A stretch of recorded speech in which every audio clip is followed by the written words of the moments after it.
नअब्दु व इय्याका नस्तईन। आराम से आप खामोशी से आज आपने मेरी बातें सुनी।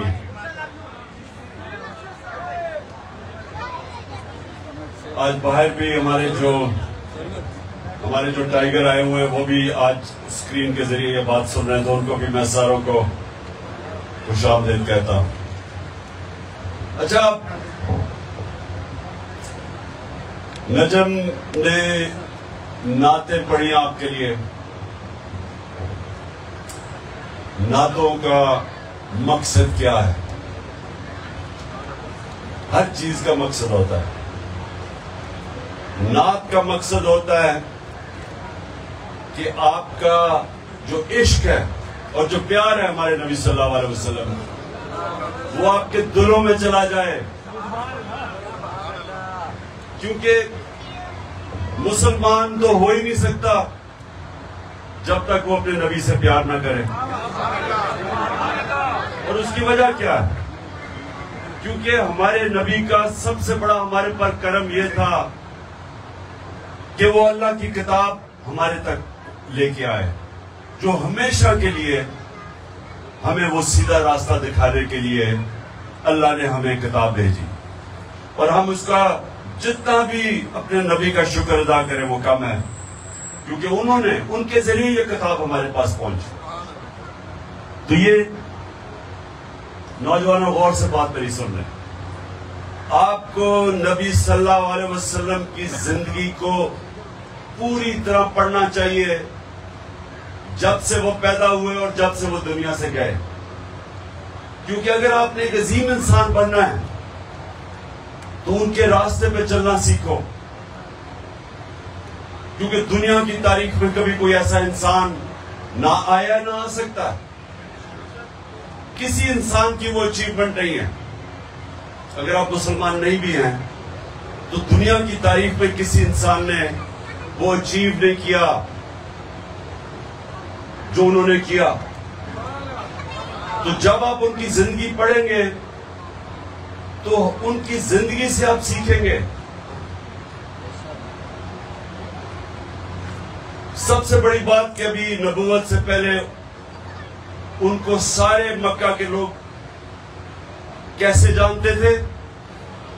सादिक और अमीन, सच्चा और अमानतदार, इंसाफ करने वाला।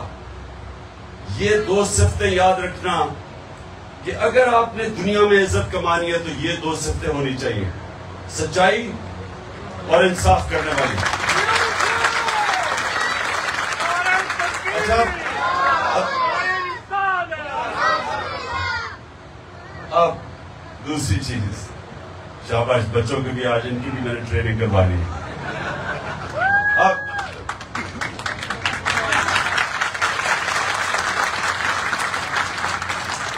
आप ये आजमा लें, गांव में चले जाएं,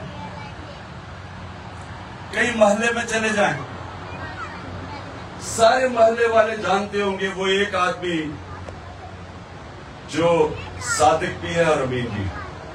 गांव में चले जाएं, देहातों में चले जाएं, लोगों के मसले आएंगे, वो अदालतों में नहीं जाएंगे, वो अपने मसले हल करवाने के लिए वो ढूंढेंगे आदमी जो सारा गांव को इतबार होगा उसकी ईमानदारी पे और सच्चाई पे।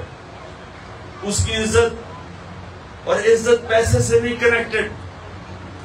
कितना आपके पास पैसा है नहीं है, इससे इज्जत का कोई ताल्लुक नहीं है।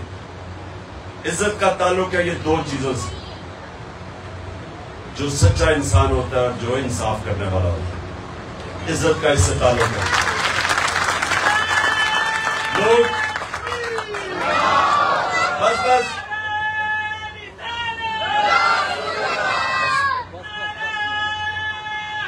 यार सुनो मेरी बात। देखिए मेरे पास अब रह गए हैं 15 मिनट। कितने मिनट? जी 15 मिनट है। तो 15 मिनट में मैं आपकी तरबियत करना चाहता हूं, क्योंकि मेरे नौजवान दूर दूर से आए हुए हैं। तो मैं ये चाहता हूं कि आप सब लीडर बने। अल्लाह ने हमें सबको इतनी सलाहियत दी है जब उसने हमें सबसे अजीम मखलूक बनाया, अशरफुल मखलूकात, तो हम सब लीडर बन सकते हैं। लेकिन लीडर बनने के लिए वो क्या कैरेक्टरिस्टिक चाहिए, वो क्या आपका किरदार कैसा होना चाहिए? वो किरदार जैसे ही आप नबी सल्लल्लाहु अलैहि वसल्लम की जिंदगी पढ़ेंगे तो आपको समझ आ जाएगी कि कैरेक्टर क्या होना चाहिए। सबसे पहले तो सादिक, सच्चा और अमानतदार, उसके बाद दलेर आदमी। कभी बुज़दिल आदमी लीडर नहीं बन सकता।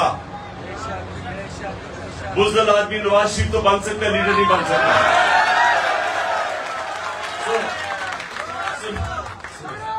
सुने मैंने उसका नाम नहीं लेना था, मैं सिर्फ आपको मिसाल दे रहा था कि दलेर और बुज़दिली में क्या फर्क है। इतना सा प्रेशर पड़ता तो सीधा मुल्क से बाहर भाग जाते हैं। इसलिए सुने, तो ये आपने बात समझ ली। दिलेरी किधर से आती है? दिलेरी किधर से आती है? ना ना ना ना ना ना, इमरान खान को भी किधर से आई थी दिलेरी?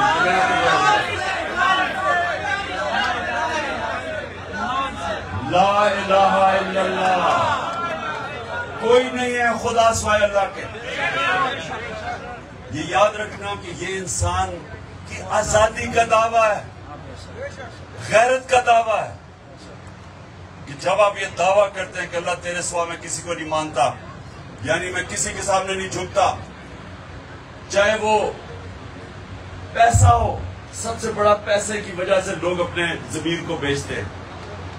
लेकिन जब आप ला इलाहा इल्लल्लाह का दावा दिल से करते हैं तो आप पैसे के बुत के सामने नहीं झुकते। हजरत मूसा जब गए 40 दिन के लिए, तो पीछे जो उनकी कौम थी उन्होंने सोने की गाय की पूजा शुरू कर दी, यानी पैसे की पूजा शुरू कर दी। ये शिर्क है। जब इंसान अपना जमीर बेचता है पैसे के ऊपर, शिर्क करता है। मेरी नजर में वो शिर्क है, क्योंकि आपने हक के सामने किसी और चीज को रख दिया। अल्लाह अल हक है। जब भी राय हक के सामने आप अपने जमीर का सौदा करते हैं पैसे लेके, रिश्वत लेके, आप याद रखें कि आप शिर्क करते हैं और इंसान की इज्जत चली जाती है, गैरत चली जाती है। जब आदमी रिश्वत लेता है वो बेगैरत बन जाता है।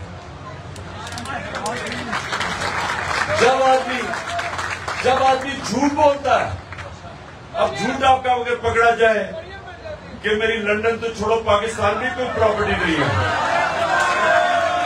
तो गैरतमंद लोग नहीं करते झूठ, क्योंकि उनको अपनी इज्जत की फिक्र होती है, गैरत की फिक्र होती है। तो ला इलाहा इल्लल्लाह गैरत देता है और गैरत इंसान को बाकी इंसानों से ऊपर ले जाता है। मैं एक लोगों को मिसाल देता हूं। मेरा घर बन रहा था, दोपहर की गर्मी थी, जुलाई के दिन थे, 20 साल की बात है। जुलाई में वो गर्मी भी थी, हब्स भी थी। तो मैं देखा सारे जो मजदूर, मैं देख रहा था अपना घर, तो मैं देख रहा मजदूर बेचारे थक के कोई दरख्त के नीचे बैठ जाता था, थक जाते थे। एक आदमी नौजवान गर्मी के अंदर वो मुसलसल काम करता गया। जब काम खत्म हुआ मैंने उसे कहा, मैं तुम्हें इनाम देना चाहता हूं। मैंने उसे पैसे पकड़ाए। अब ये देखे मजदूरी करने वाला नौजवान, उससे मुझे पैसे वापस पकड़ा दिए, हाथी चक्कर, पैसे वापस पकड़ा दिए। कहता कि जी जिसके लिए मैं मजदूरी कर रहा था उसकी मुझे तनख्वाह मिलती है, मुझे आपका पैसा नहीं चाहिए। अब ये मजदूर है। अब सोचें कि मेरे अंदर उसकी इज्जत कितनी गई, मजदूर की इज्जत मेरे दिल में गई। जो पैसा आपको इज्जत नहीं देता, आप जब अपनी इज्जत करवाते हैं दुनिया आपकी इज्जत करती है। कभी किसी इंसान जो अपनी इज्जत नहीं करता दुनिया उसकी इज्जत नहीं करती। और बदकिस्मती से हमारा मुल्क, हम जब जाके दूसरों से पैसे मांगते हैं तो कौम की इज्जत नहीं होती। इसलिए इंशाल्लाह मौका मिलेगा, हमने मुल्क को अपने पैर पे खड़ा करना है इंशाल्लाह। अच्छा अब आगे चले। अब ये देखें कि जब नबूवत मिलती है तो उनको कितने मुश्किल वक्त से गुजरना पड़ता है। जहां तक मैंने तारीख में पढ़ा, 40 मुसलमान हुए 10 सालों में। सुने जरा, 40 लोग सिर्फ 10 सालों में मुसलमान हुए और उनको हर किस्म की मुश्किल का सामना करना पड़ा। अब सवाल हमें ये पूछ रहे अपने आप से कि जिसको कुरान में अल्लाह अपना हबीब कहता है, जिससे अल्लाह प्यार करता है, उसको अल्लाह ने मुश्किल वक्त से क्यों गुजारा? पहले साल ही दे देते मदीना की रियासत, क्यों 13 साल मुश्किल वक्त से गुजारा? इससे हम क्या समझते हैं कि मुश्किलें जब इंसान पे पड़ती हैं तो हमें डरना नहीं चाहिए। मुश्किलें इंसान को मजबूत करती हैं, आपको ताकत देती हैं।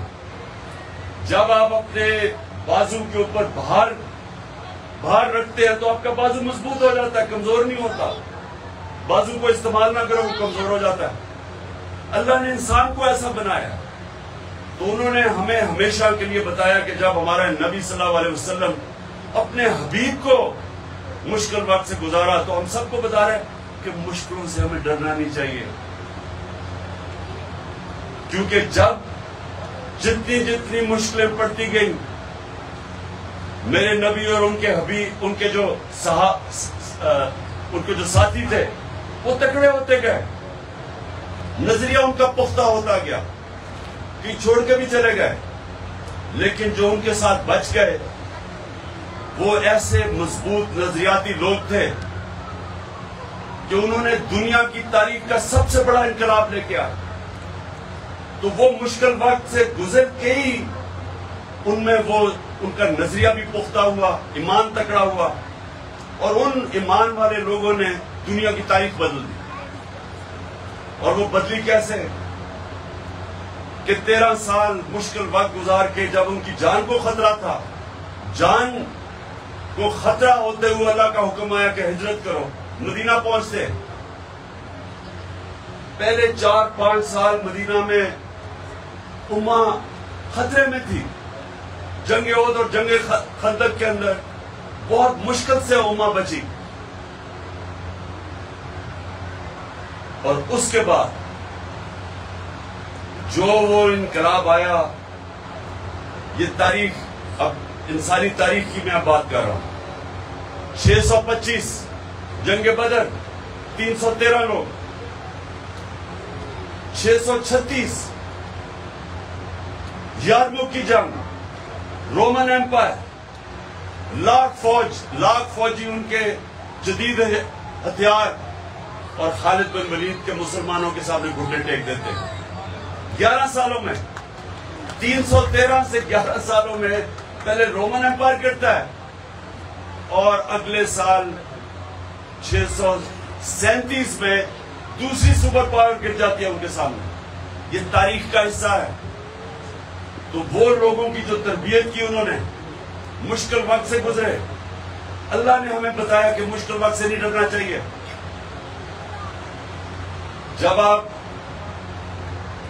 नमाज पढ़ते हैं कि अल्लाह उनके रास्ते पर लगा जिनको नेमतें बख्शी, उनके लिए जो गलत रास्ते पर चले गए, एक चीज सिर्फ आप नमाज में अल्लाह से मांगते हैं, वो सीधा रास्ता। तो वो जो सीधा रास्ता है वो आप अपने नबी का रास्ता मांग रहे हैं। वो आसान रास्ता नहीं है, लेकिन वो आपकी अजमत का रास्ता है। कभी घबराना नहीं चाहिए मुश्किलों से। तो हो जी पुलिस आ गई, टेयर गैसिंग हो गई, ये हो गया, वो हो गया, कि कुछ नहीं फर्क पड़ता, आप और तगड़े हो जाते हैं उससे।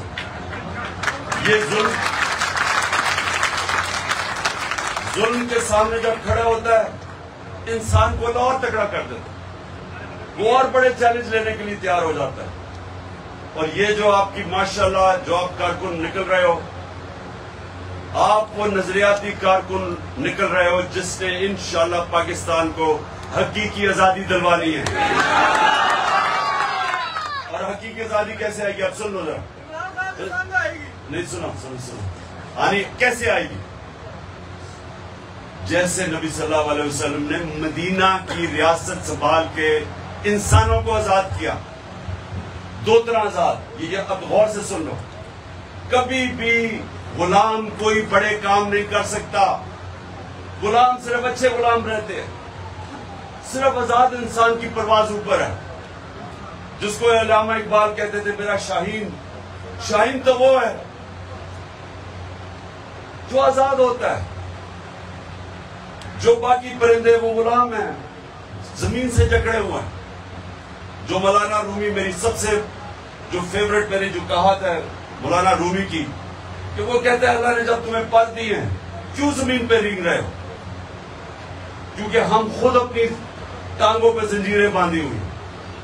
सबसे बड़ा आजादी इंसान की अंदरूनी होती है। ला इलाहा इल्लल्लाह। कोई नहीं, जब ये दावा करते हैं कोई नहीं है स्वयं खुदा स्वयं अल्लाह के, आप आजादी का दावा कर देते। और फिर जो एक पैसे का बुत तोड़ते हैं और दूसरा खौफ का बुत। ये बड़ा खतरनाक बुत है खौफ का। मैं लोगों को बताता था जब मैं क्रिकेट खेलता था, मेरे से बहुत अच्छे अच्छे खिलाड़ी थे, लेकिन किसी को अच्छे बैट्समैन को गेंद लगने से डर लगता था। कई ऐसे खिलाड़ी थे हारने से डरते थे। मैच से पहले इतना खौफ था कि मैं हारना चाहूं, उन्हें जीतना नहीं आता था। जो हारने से डरता है वो जीतना नहीं उसको आता। तो आप सब याद रखें कि ये जो खौफ का बुत है, ये इंसान की परवाज में सबसे बड़ी रुकावट है। और इंशाल्लाह मेरे कारकुनों ने तोड़ दिया वो खौफ का बुत। तो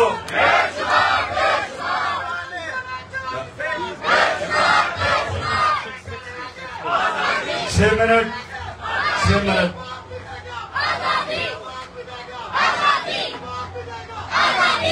शाबाश, बच्चों की भी आवाज आ रही है आजादी की, ये बड़ा अच्छा खुशहाल चीज है। सुनो सुनो सुनो सुनो सुनो सुनो। अब तो एक आजादी आती है अंदरूनी, जो ला इलाहा इल्लल्लाह इंसान को आजाद करता है, और आजाद इंसान की परवाज ऊपर होती है। और ये जो बुत तोड़ते हैं आप, पैसे का बुत, सबसे ये भी पैसे का बुत बड़े बड़े लोगों को गुलाम बना देता है।